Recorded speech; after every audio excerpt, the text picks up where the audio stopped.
Thank you very much.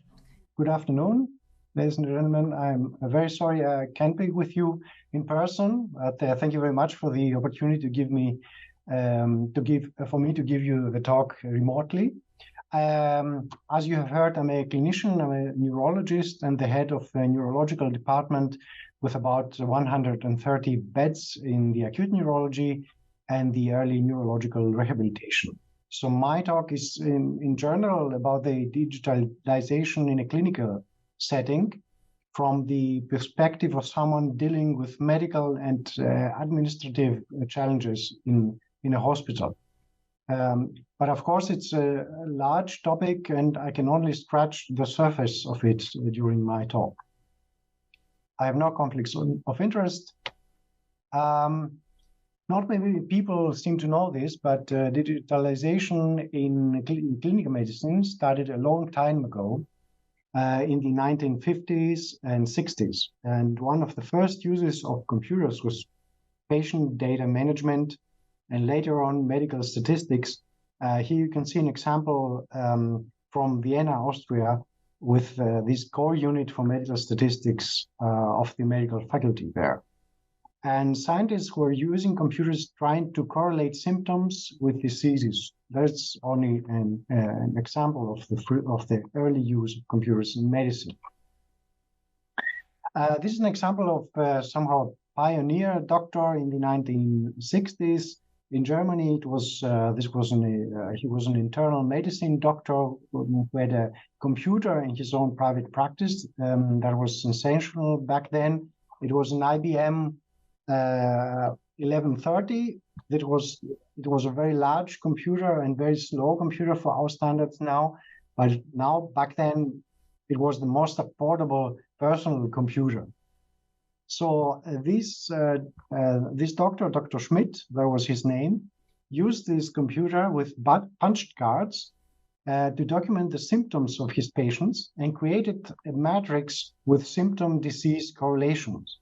So he was trying to collect the symptoms of the patient and use the computer to see what symptoms match which disease. And nowadays, we are spending almost more time looking at a computer screen than at actual patients. So there has been a very great development. And this development in medicine follows the industrial development from the mechanization to production to the information age, and now to the age of intelligence and also artificial intelligence. And the whole system includes various elements, including accordingly trained people, specialized technology, hardware and software. And this is used to achieve various goals, to perform various tasks like diagnostics, therapy, controlling, and so on in a hospital setting. And of course, artificial intelligence is the hot new trend, and it can help in various fields, which you can see here, like cybersecurity, autonomous robots, deep learning neural networks. These are some buzzwords that seem futuristic, but are, I think, realistic to achieve in the following few years. So let's start with the opportunities and chances that arise. The focus lies, of course, on the patients, and digitalization can significantly help us get accurate and fast access to patient information. And we could use this data more efficiently too. So digital decision support systems can help us analyze the data and achieve better diagnosis, and thus this way also a better treatment. And this treatment can profit greatly from this if the digitalization helps coordinating and monitoring it. We can also access knowledge and experience far more easily and faster than before using digital systems. So digital tools can help us in many ways. I think most of us have seen the one or other improvement in their workflow. And digital tools can streamline processes, automate administrative tasks, reduce paperwork, of course, and help us schedule our day and our work better. And that means, at least theoretically, a higher efficiency, shorter waiting times, and in the end, more time for our patients. Here's a basic example of our own digital patient management system, the digital patient record, providing information on many different aspects like monitoring values, medication, all in one place. So that's a very strong feature of digitalization, data management, and exchange. It is also one, as I mentioned, one of the very first users of digitalization in medicine, and it's well developed nowadays. But there is, of course, room for further improvement. And with the rise of artificial intelligence, diagnostics profit greatly from digitalization. I cannot delve too much into this during this talk, though, but you have seen, I believe, what AI can do, and that it can achieve diagnostic performance at least on a par with human experts, especially in radiology, in the process and diagnosis using images. Decision-making is a very important and rapidly developing field. These decision support systems can analyze vast amounts of data in a very short time, and they can identify risks or trends, so they can give us warnings if they think something is going wrong or will go wrong during the treatment of a patient. And these systems use these data, this digitalized data from different points, examination results, laboratory results, monitorings, and so on, to give us this information. Medication management is another important topic. If you deal with a lot of very ill patients who usually receive a lot of medication, you know it can be extremely difficult to keep everything under control, to know every side effect and every possible interaction between different substances. So applications like the one we use in our hospital, which you can see here, are very helpful because they help us identify possible interactions and give us information about possible side effects of this medication. And also the medication dispensing can be become safer using digitalization. Another trend is personalized treatment, personalized medicine.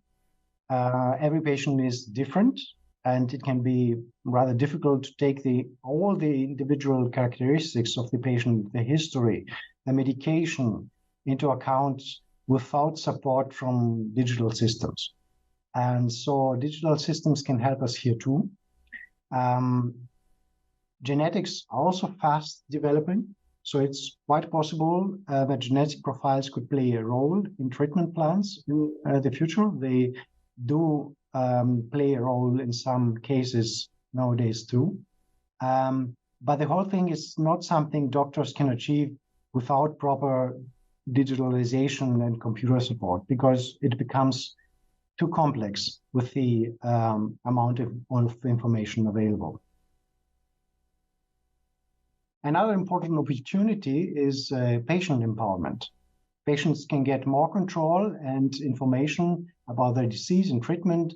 They can access their records, they can access education materials, they can schedule an appointment themselves and get in contact with healthcare professionals much more easily. And telemedicine is, of course, a big topic, and it's more important in the outpatient sector. We also have for example, patients who receive follow-up of their rehabilitation via an app our clinic has developed. They can also contact the therapist and ask questions or adjust their rehabilitation exercises using an app.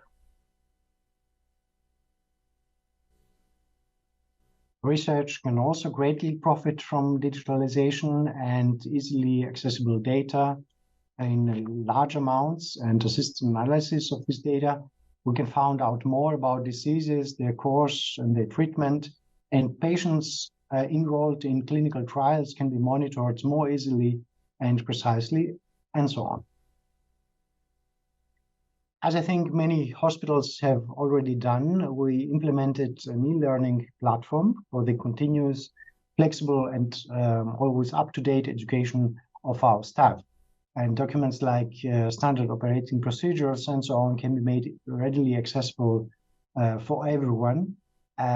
So it can help that you can have everyone on the same level, always up to date. That helps create and uphold standards in the treatment of patients in a clinical setting.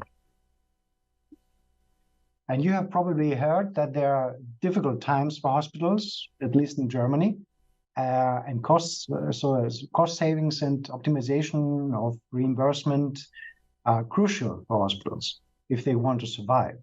And there are apps that can help improve and optimize coding, avoid errors in DRG coding, and so on. They can also, digital systems can also help with discharge management for the perfect allocation of resources like bed capacities, and redundant examinations can be avoided, and so on.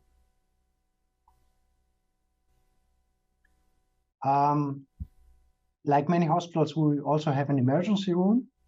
And for many emergency patients, for example, stroke patients, speed is essential. And digital systems can help us here provide the necessary, if they provide us with the necessary information, even before the patient arrives in the hospital. So this information could be transmitted from the ambulance when the patient is on his or her way to the hospital. And this way we could start preparations quickly and save time when the patient arrives.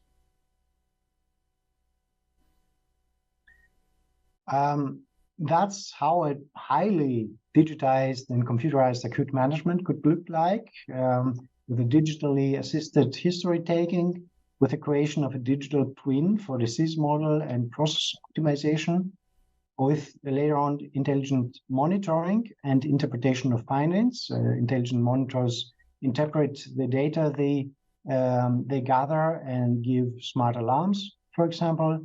Further on, diagnostics with AI-assisted analysis, fast evaluation that makes the fast therapy begin possible.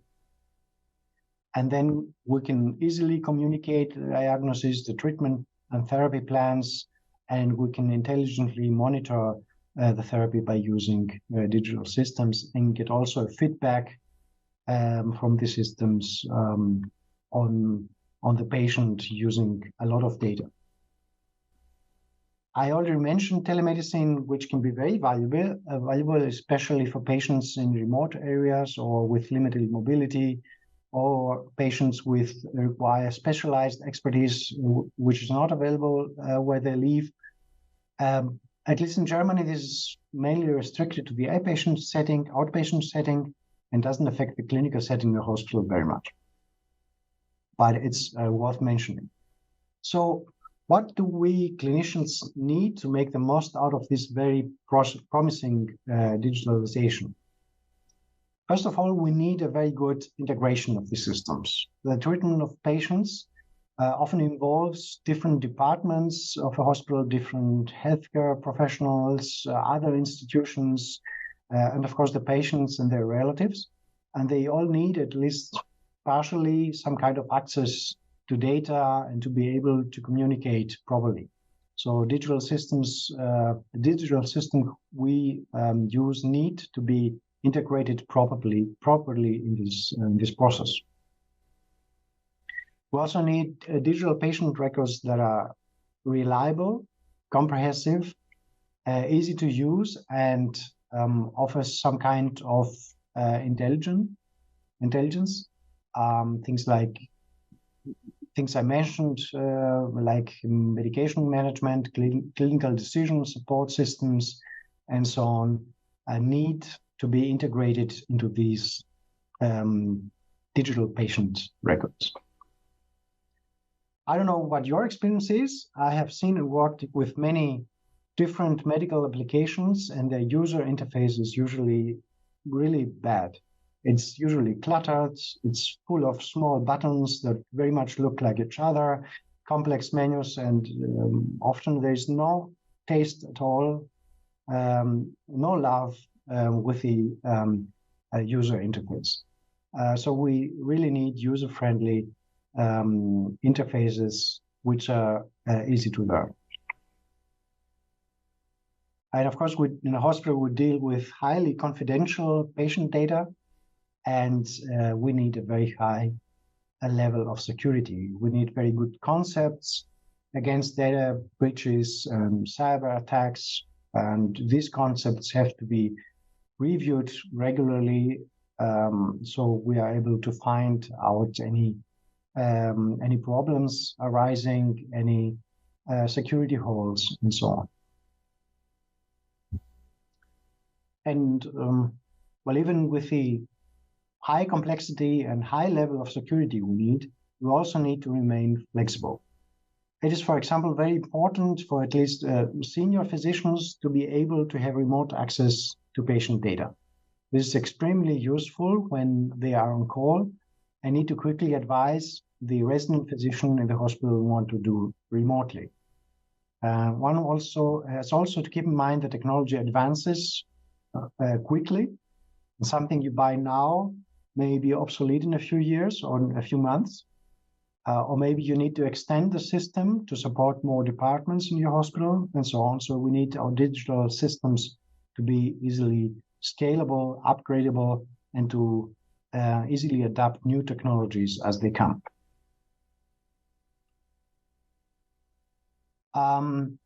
This is, I think, self-explanatory. Technical problems, accessibility issues, and so on are unfortunately very common. So one cannot leave the hospital staff alone without proper training and support. Otherwise, things like that happen. So good and ongoing training and support are essential. We also need good laws and regulations that protect patient data and interests, that reflect the current technological situation and that do not overcomplicate things, which usually regulations tend to. When we talk about our needs, one thing becomes clear: it's not easy. So let's talk about the challenges and the problems we face. The first one would be compatibility and technical problems. It's difficult to integrate different digital systems. One department uses this software, the other another one. Not everyone is on the same level of digitalization. Many use older systems or don't have fully digital patient records, for example. In Germany, fax is still a thing, believe it or not. And it's difficult to maintain compatibility between a decades-old system and a modern, fully digitalized environment.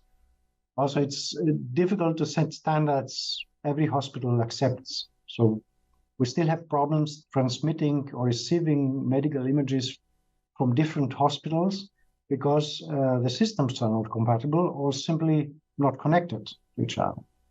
So there's a highly diverse healthcare landscape that makes standardization difficult. And the whole thing is very expensive. Ironically, I have the experience that administrations, managers, and politicians often think that the contrary is the case, that digitalization saves money. And this may be at some point true, but first we have to get there.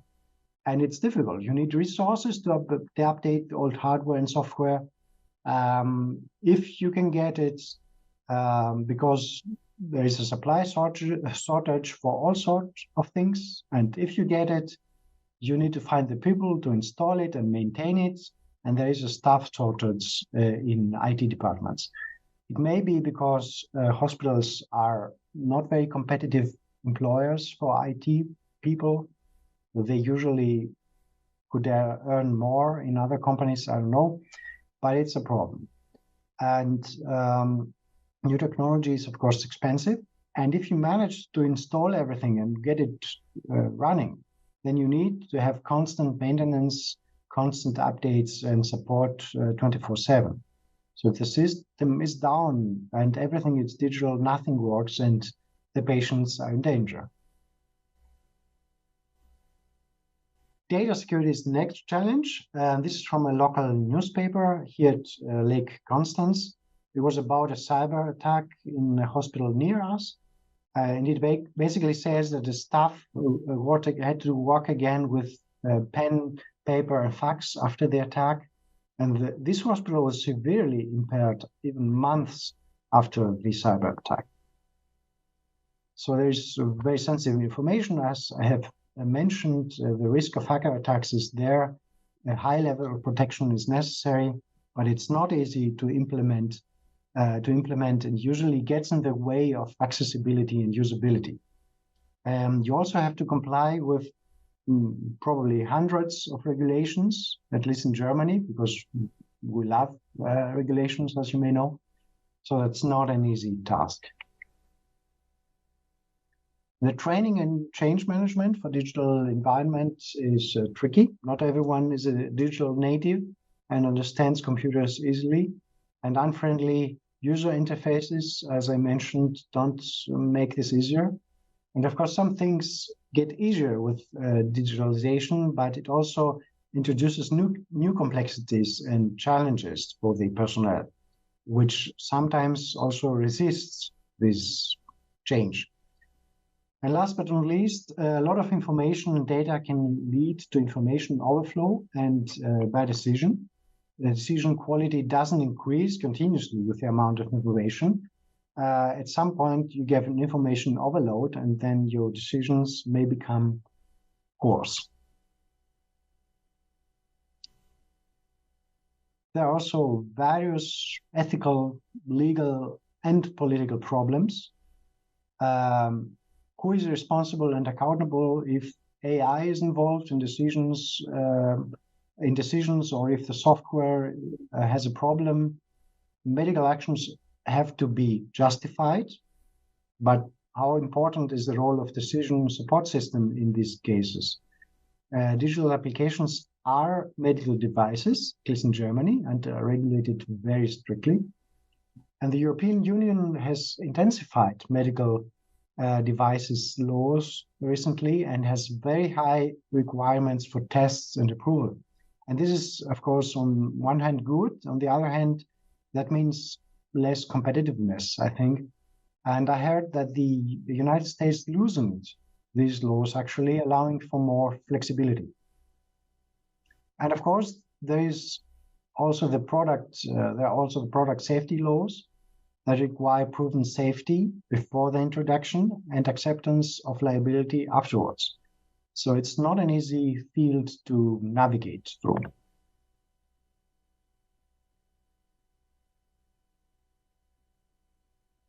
So I have to, okay, I'm coming to the end of my talk and would like to address the video doesn't play. You could see here the doctor from Star Trek Voyager. It was a holographic doctor. Will digitalization or AI replace us as doctors? Will you have a digital doctor that appears when you want him, or even if you don't? Because this holographic doctor in Star Trek, I found him very annoying, actually. And I asked ChatGPT, it's called, and indeed, that video doesn't play, unfortunately, but it's not, but it's okay. I asked ChatGPT if AI can replace healthcare personnel, and it said that treatment of patients requires different different skills like empathy and intuition and so on. So ChatGPT at least does not think that AI can replace us in the near future. That's now it's working. Yeah. Cannot completely replace humans in the hospital, as human expertise, empathy, and critical decision-making are essential for providing comprehensive healthcare. And in this case, I agree with the robot. Thank you for your attention.